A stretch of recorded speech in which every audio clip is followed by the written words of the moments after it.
Chapter 16. The Snake's Dinner. Shortly before 3:30, Nicky set out for Grover's house. She'd seen it from the back, at least a glimpse of it beyond the shed and the fruit trees, but now she saw the front for the first time. It was a one-story yellow house with two battered tricycles standing out in the yard and three saggy steps leading up to a porch. On the porch was a couch covered in green material worn almost to white on the seat and arms, and on the couch sat a very old woman, wearing a red house dress with a zipper up the front and a baggy lavender sweater. As Nicky came up the walk, the old woman peered at her. "You're not from here," she said. "No," said Nicky. "I'm just visiting." The old woman nodded. She was wearing, Nicky noticed, yellow bedroom slippers with ducks on the toes. "I'm looking for Grover," Nicky said. But Grover must have seen her coming. The door opened, and there he was. "You did come," he said. "Amazing." "Got yourself a girlfriend," the old woman said to Grover. "She ain't my girlfriend, Granny," Grover said. "Just a girl." Inside, the house was dim and crowded. The TV was on.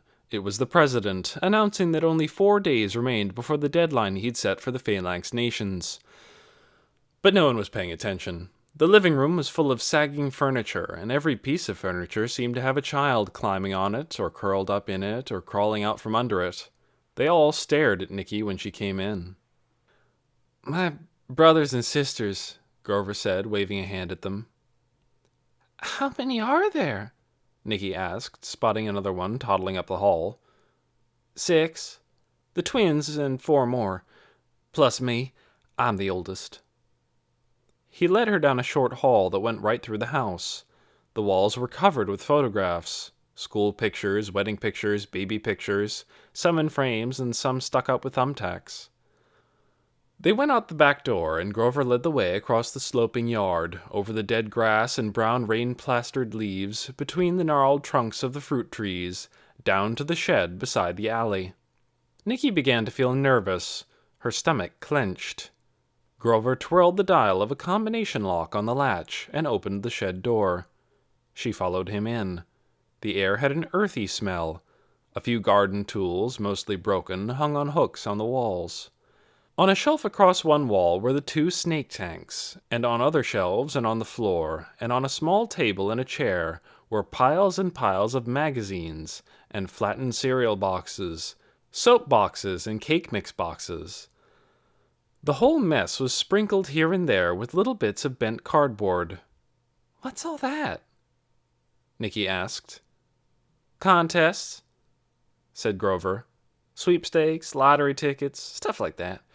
There's gobs of dollars out there being given away. I enter everything I can find." "Why?" "Because I need money, obviously." He made a "how can you be such a moron" face at her.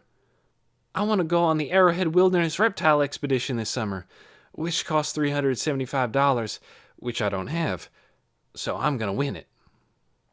"People hardly ever win contests," Nicky said. "I don't know anyone who has." "Well, you will pretty soon," Grover said.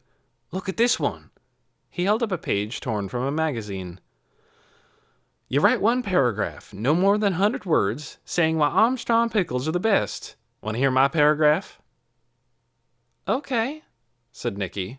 She glanced uneasily at the 2 glass tanks on the shelf, but she didn't see anything inside, only dry leaves. Grover rummaged around on the table and came up with a sheet of binder paper. He read, "Last Sunday night, I was studying for my math test. It was late, and I was tired. My eyes kept closing so I couldn't see the numbers in my book. I thought, how am I going to pass this test if I can't stay awake?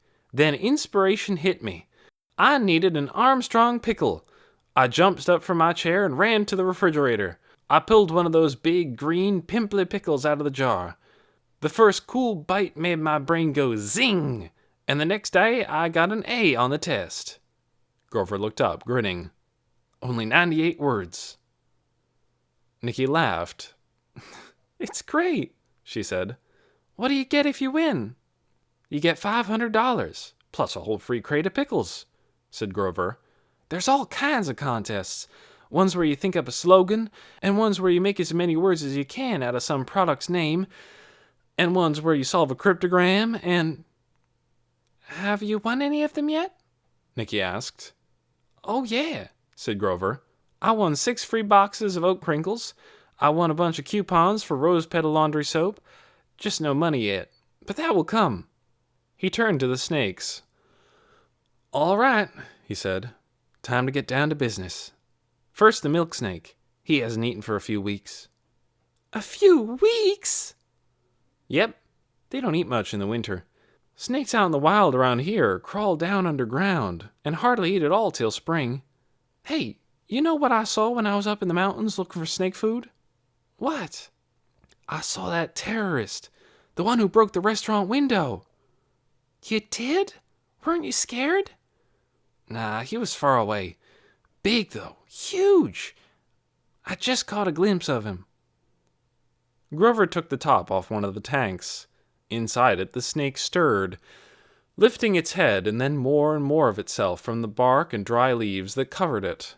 Rings of black, yellow, and reddish-brown striped its long body. "It doesn't look a bit like milk," Nicky said. "I know it," said Grover, gazing fondly at the snake. "It's called that because people used to find them in their barns and think they'd come to milk the cows." From a small cardboard box next to the snake tank, he took out the tiny mouse he'd shown Nicky before. It was pink and wet-looking, with a tiny head and bulgy bluish eyes, and tiny legs with tiny toes like fringe at the ends. It was moving slightly in Grover's palm, but it looked limp and weak. "Bye-bye, baby," Grover said. He picked up a long pair of tongs, the kind people use to turn meat on a barbecue grill.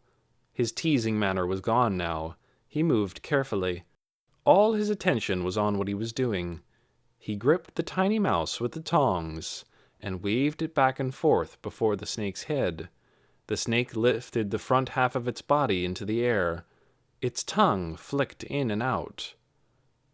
"I don't know," said Nicky. "Maybe I don't want to watch." But it was too late. The snake struck out and snatched the mouse. It withdrew into the tank and wrapped a coil of itself around the mouse's body to hold it still, and then it opened its mouth extremely wide and began to stuff the mouse's head into it. "They always eat things head first," Grover remarked, "and have expandable jaws."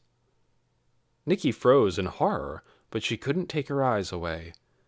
It took only a few seconds for the pink body of the mouse, still wriggling, to disappear down the snake's throat. For a second, a bit of tail hung over the snake's lower jaw. Then the whole mouse was gone. The snake stretched out on the sand again. Behind its head was a mouse-sized bulge. Nicky breathed out. She hadn't realized she'd been holding her breath. She felt ill. "It's horrible," she said. "Not really," said Grover. "It's how the snake lives. If I didn't give him a mouse, he'd catch one himself." "How can you do it? The poor little mouse." Grover shrugged. "It's nature," he said. "Nature likes the snake just as much as the mouse." "I guess so," Nicky said. "Well, that's it," said Grover. He set down the tongs and put the lid back on the tank. "At least he didn't faint." "I've never fainted," said Nicky. She felt upset, somewhere between sick and angry. "Want to see the red belly eat?" "No, it's too weird." "It's not weird at all," Grover retorted. "It happens every day, hundreds of times. If you want to see something really weird, go over to Hoyt McCoy's house in the middle of the night. He cracks the sky open. I saw it." "Come on," said Nicky. "You're making that up." "No, I really saw it. A long, skinny line in the sky. He's doing something weird over there. Maybe he's sending signals to enemy nations.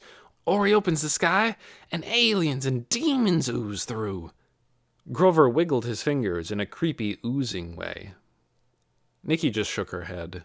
With Grover, she didn't know how to tell the difference between truth and kidding. "I have to go now," she said. So Grover led her back across the yard and into the house. down the hall among the toddlers, and out onto the front porch, where the grandmother was still sitting on the old couch. "Going already?" the old woman said. "I showed her the milk snake," said Grover. "No wonder she's leaving in a hurry." "Fed him his dinner," said Grover. "It was gruesome," Nicky said. "No kidding," said the grandma. She eyed Nicky with interest. "You going to introduce me to this young lady?" she asked Grover. "This is my grandmother, Carrie Hartwell," Grover said to Nicky. "We just call her Granny Carrie." He turned to his grandmother. "And this is Nicky," he said. "Nicky Randolph," said Nicky. "My great-grandfather lived here. His name was Arthur Green." "Ah," the grandmother said. "He was on the side of the angels." Nicky wasn't sure what this meant, but it sounded all right. She said goodbye and walked back out to the street. Her legs felt shaky and her stomach churned. Was it good, she wondered, to feed a baby mouse to a snake? It wasn't good for the mouse, but it was for the snake. Was it evil for Grover to do it? She just didn't know.